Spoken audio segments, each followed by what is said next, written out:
pues primero que nada, muy buena tarde a todos.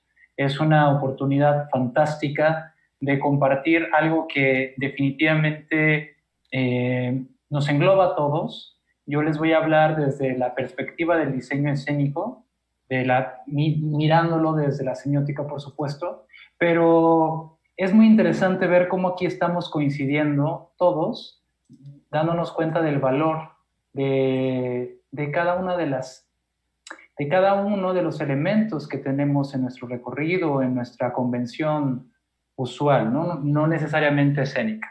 Voy a empezar aquí a compartir pantalla. Nada más voy a esperar como ver si todos lo ven. Casi. ¿Todos vemos esto, maestra? Se ve un poquito cortada. A ver, voy a ponerlo así en grande, a ver si ya se ve bien. Ok, allí está, perfecto, Rodrigo. ¿Sí? Gracias. Sí, Perfecto. muy bien. Muy bien. Bueno, concretamente hemos hablado de semiótica el día de hoy y se seguirá hablando. Y me interesa mucho comentar o compartir. Yo soy fundador de este despacho que se llama Espacio Experiencias y no nos ceñimos únicamente a la arquitectura y precisamente de aquí partimos, de aquí parte mucho del porqué de esta propuesta. Sabemos que muchas veces el diseño, hablando del diseño arquitectónico, depende o parte de una necesidad de habitabilidad o de algún cliente en concreto o un uso. Pero o más bien muchas veces pasa que este tipo de dinámicas se generan desde el despacho. A veces existe una previa entrevista con los clientes y ahí queda. A la hora de que tú llegas al espacio construido, lo habitas, lo recorres, pero puede llegar a pasar, y muchas veces pasa, que es ajeno a ti. Y esa es la primera parte del por qué surge el espacio y experiencias. La experiencia se puede predecir y se puede visualizar desde el proceso creativo. Y es muy importante no hacer a un lado la experiencia. Y la experiencia va implícita en los códigos de los cuales hemos estado hablando, que al final la semiótica también es llevar a la acción un concepto. Y en el concepto del diseño escénico partimos desde ahí. Quería hacer un poco este contexto porque creo que es importante saber dónde estamos parados. Si alguien quiere saber más de nosotros, aquí les dejo como la red donde nos pueden buscar, espacio.ee y espacio.ee oficial en Facebook. Cuando yo empiezo a entender, que hablo de manera personal, el arquitecto Rodrigo Heredia Bengoechea empieza a entender que existe un gran compromiso a la hora de diseñar desde un fenómeno social, donde no estamos solamente generando formas, curvas de nivel, sino que estamos verdaderamente participando en la narrativa de la ciudad, nos damos cuenta del tesoro que tenemos en las manos a la hora de desarrollar la creatividad. Cuando nosotros miramos el exterior, podemos toparnos con muchas historias. Estas historias les llamamos en el despacho outside the box, porque suceden fuera de la caja. La verdad no está en nosotros y eso lo sabemos siempre como diseñadores. La mejor respuesta está en el exterior. Hay que aprender a escuchar, hay que aprender a estar sensibilizados con el lenguaje y con lo que va pasando, la información que vamos recibiendo día a día. En función de la cosmovisión, de lo que nosotros empezamos a vivir, sobre todo a percibir, empezamos a generarnos historias. Estas historias cargan de significado un espacio. Es ahí donde viene el término de diseño escénico. Es llamar a la atención porque no estamos ahora mismo hablando de teatro, porque primero tenemos que hablar de personas, humanizar el proceso de diseño y posteriormente empezamos a conceptualizar. Cuando yo veo una imagen como esta, una imagen, en este caso, bueno, son las áreas de nuestro despacho, pero una imagen como esta, donde veo recorridos en diferentes sentidos, veo una puesta de sol, veo sombras, veo hojas, puedo generar una lectura completa, además de, bueno, a lo mejor ustedes ubican esta estampa donde está, ¿quién no? Bueno, esta es la Rambla en Barcelona, pero estamos viendo un paisaje escénico, un conjunto de historias donde cada uno de los elementos de una población es un personaje de una historia que se va a contener en una gran caja, ¿sí? Esta caja puede ser abierta o puede ser cerrada. De ahí viene el término outside the box. Nosotros, aunque este es un término mercadológico y que se puede ocupar en diferentes áreas, lo ocupamos como un concepto para poder analizar cuál es nuestro punto de partida. Desde ese enfoque donde yo puedo tener un gran emplazamiento arquitectónico que me sugiere por medio del lenguaje un espacio, una época, un periodo, va a ser otra cosa si yo de repente lo veo o veo otro espacio dinamizado por actores, es decir, por humanos que llevan a la acción un proceso interno. Partiendo de ahí, la veracidad de un boceto es bastante interesante, porque al final cuando nosotros empezamos a bocetar y empezamos a generar una traducción de lo que vemos a lo que percibimos, empezamos a reinterpretar la realidad. Esta fase de reinterpretar forma parte del proceso semiótico que nosotros desarrollamos dentro del despacho.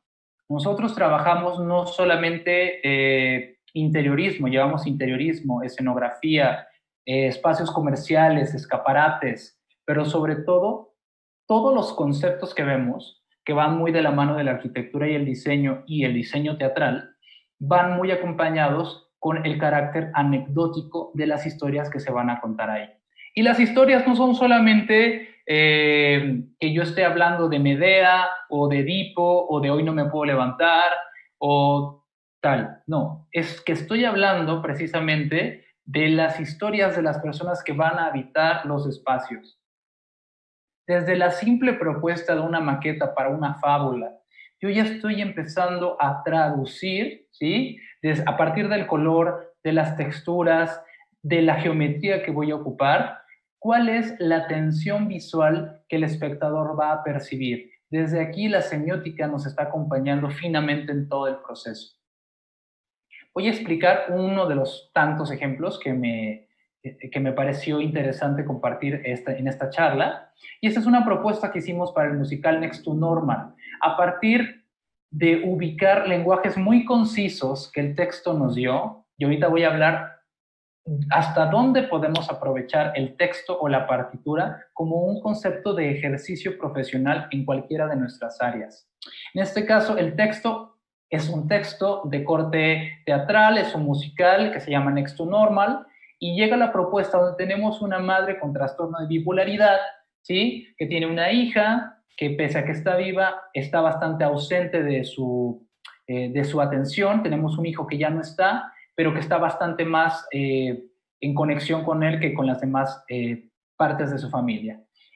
Esta casa se nos presenta como un elemento a medias, casi en andamiaje, donde vemos todo un poco a pedazos, ¿no? Una familia que quiere ser perfecta porque tiene el ojo o la presión social que nos está observando desde fuera y que de alguna manera nos exige seguir firmes, pese a que estemos a lo mejor agarrados de cualquier elemento, ¿no?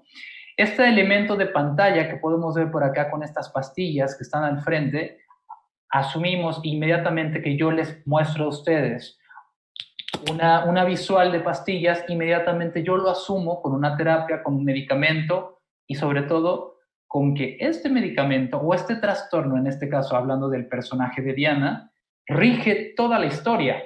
Estoy a partir de elementos muy visuales generando una semiótica del espacio donde cada uno de los elementos va a participar, por supuesto, del texto, pero la escenografía también te va a ayudar a contar la historia. Y ahora, ¿qué pasa cuando los procesos de traducción vienen de algo ya concreto o de algo, en este caso, un formato audiovisual? ¿Sí? Pasa mucho, por ejemplo, en películas. A nosotros nos hicieron un encargo para esta película chilena que se llama Las Analfabetas. La directora Pali García se pone en contacto con Laura Rode, que es el otro elemento, la otra compañera escenógrafa con quien pude realizar este proyecto, me invita a participar y tuvimos que hacer la traducción de un elemento, primero un elemento en conciso, que nos ayudara a representar el espacio escénico y que pudiera abstraer todo lo que el texto decía. El texto habla de dos mujeres. Las dos mujeres son, una de ellas una maestra de escuela recién graduada y la otra una mujer analfabeta de casi 50, que sabe todo de la vida, pero no sabe leer y escribir. El elemento central de la historia va a partir de esta mesa que está conceptualizada de todos los desechos que de alguna manera, eso es algo muy usual. Cuando tú de repente ves un baldío y de repente te topas con alguna mesa, con alguna ventana, con algún libro, lo que sea, pero que fue basura para alguien, en este caso para este personaje de ella, esa basura se volvió un tesoro y ella construye su mundo a partir de eso. Es ahí que tomamos la decisión de generar esta mesa configurada a partir de puertas, ventana, diarios telefónicos y una patita. Del proceso creativo, ¿sí? De poder hacer una primer búsqueda de lenguaje, cómo podíamos representar el elemento pedagógico de los libros a partir de algo que ella pudiera entender. El personaje de la mujer analfabeta, que es Dolores Heredia, que está aquí arriba, por supuesto que no sabe leer, pero el hecho de acumular o tener libros le hacía sentir que estaba más cerca de ellos. Y por supuesto, los libros que más podía entender eran los directorios telefónicos porque están llenos de números. Y esta parte es muy interesante y muy aportativa desde este punto de vista, porque todos usualmente relacionamos los libros también con el acumular. Les habrá pasado, tendrán a lo mejor muchos libros en casa, y dices, tengo un montón de libros, pero no los ocupo, pero me siento bien porque me compré libros. Y eso es una acción muy usual, es algo muy humano, hacer algo de esto. Entonces, veamos cómo el generar este espacio le ayuda en este caso, tanto a los personajes como al público, a entender que ellas dos nos van a hablar de una historia construida a partir de muchas cosas, ¿sí? Y que cada elemento que está ahí no está ahí puesto aleatoriamente, está ahí puesto por algo, ¿no? El elemento de generar dentro del diseño de espacios escénicos microespacios, ¿sí? Que puedan cargar de significado escenas es un valor completamente de corte escénico que podemos ver tanto en el teatro como en el cine, como en la televisión, donde la simple selección de un área te ayuda a entender que este espacio ella ya se lo apropió, ¿sí? Que este espacio es su guarida, donde casualmente cada función se abrían cervezas, para ella, ¿no? Era su personaje, la abría, y aquí tenía como su tocador, un espacio muy vintage. ¿Con qué nos quería decir este refrigerador? No es un refrigerador elegido al azar, es un refrigerador elegido mediante semiótica, partiendo de cuál era el lenguaje que el texto decía. Esta mujer, tú la puedes ver, tiene unas ondas muy hippies en su vestuario. Perdón, ¿te oigo una pregunta? ¿No? Ok.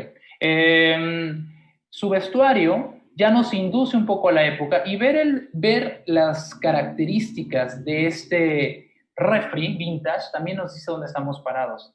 Si yo les pregunto, ¿qué son estos puntillos que ven por acá? ¿Sí? Me gustaría, bueno, si alguien lo quiere escribir o preguntar. Estos puntillos que están aquí están justamente seleccionados para ocultar la iluminación, que ya veremos en otra imagen. Pero lo interesante de estos puntillos es precisamente la sensación de poder generar una casa creada por medio, en este caso, de estructuras muy de lámina, muy improvisada, donde yo no entiendo, no necesito entender qué es interior y qué es exterior. Tengo aquí una pregunta tengo varias preguntas, pero la primera, arquitecto Bengoechea, ¿el diseño visual escenográfico puede contar más que la misma historia o a completarla? Dicho esto, ¿puede contarse una historia teatral de manera completa y visualmente atractiva sin contar con un diseño escenográfico concreto, como el teatro ambulante que no cuenta con un background específico?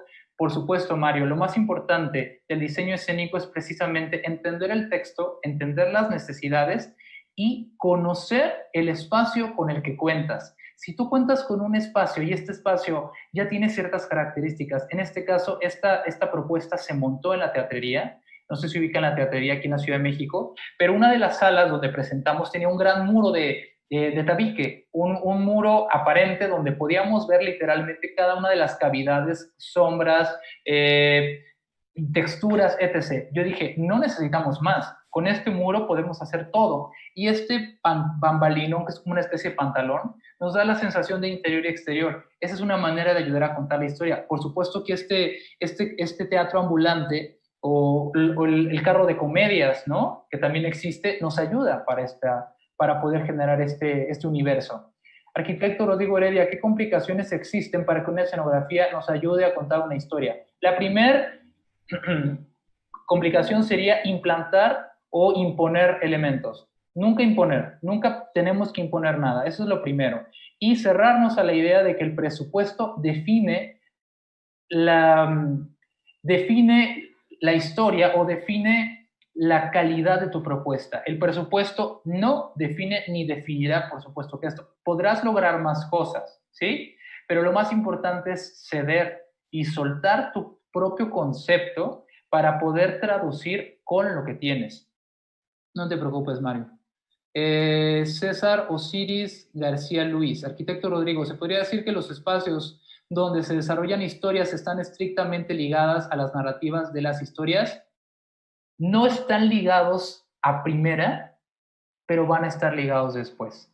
Y te cuento un poco cómo viene esto. Si yo les planteo en este momento una banca, un atardecer, dos viejitos, una pareja de viejitos, están sentados ahí, se dan la mano, ese espacio, a la hora de que ellos se van, se queda impregnado de no solo de energía, sino de una historia.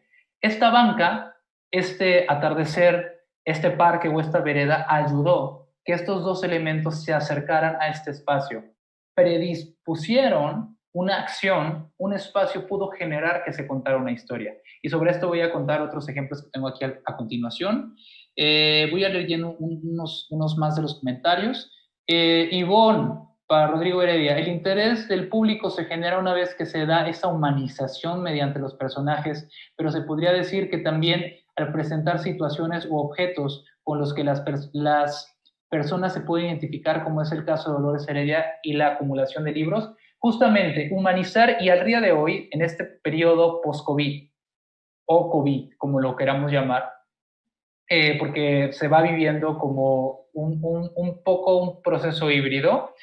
Por supuesto, la humanización, y hablo de esto, viene de cómo presentas las situaciones y de cuáles son esos guiños o esos apartes, como se habla en teatro, con los que tú le permites al público identificarse. Si yo en este momento les digo que este espacio donde estoy yo generara una mampara detrás y detrás de mí tuviera un tejido huichol o algún tejido oaxaqueño en concreto, y yo les dijera, ¿saben cómo se siente eso? Estoy seguro que más de una y más de uno me diría sí, porque todos hemos podido tocar un tejido. La sensación de poder tocar un tejido, ¿sí? Y sobre todo un tejido bordado, en este caso algún tipo de trabajo artesanal, sabemos esa sensación. Entonces, brindarle al espectador la sensación, como en este caso Dolores, de cómo va abriendo una cerveza, es algo con lo que puedes conectar inmediatamente. Y esta parte humaniza los procesos escénicos y hacen que la escenografía deje de ser un elemento ajeno y se vuelva un elemento parlante.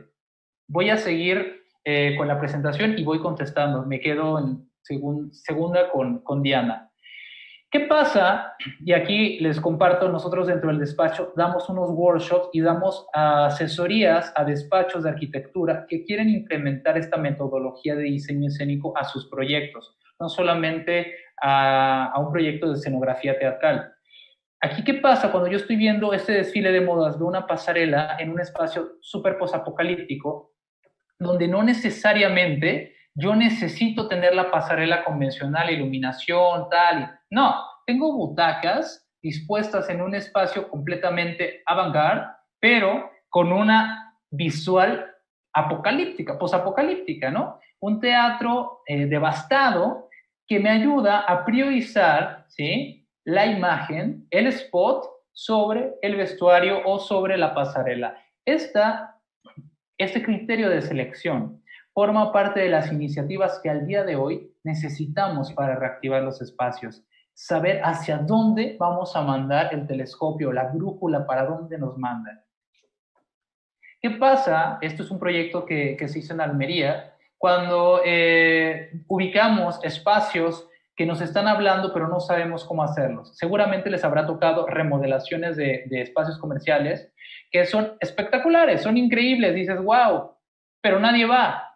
Nadie fue a ese restaurante que estabas tú proponiendo. Echaste todas las ganas del mundo y nadie fue. Nadie fue precisamente porque la historia que se estaba contando, ¿sí? No fue la que tu espacio estaba demandando. En este caso, por ejemplo, teníamos La Molineta, que es un espacio en Almería, un barrio, ¿sí?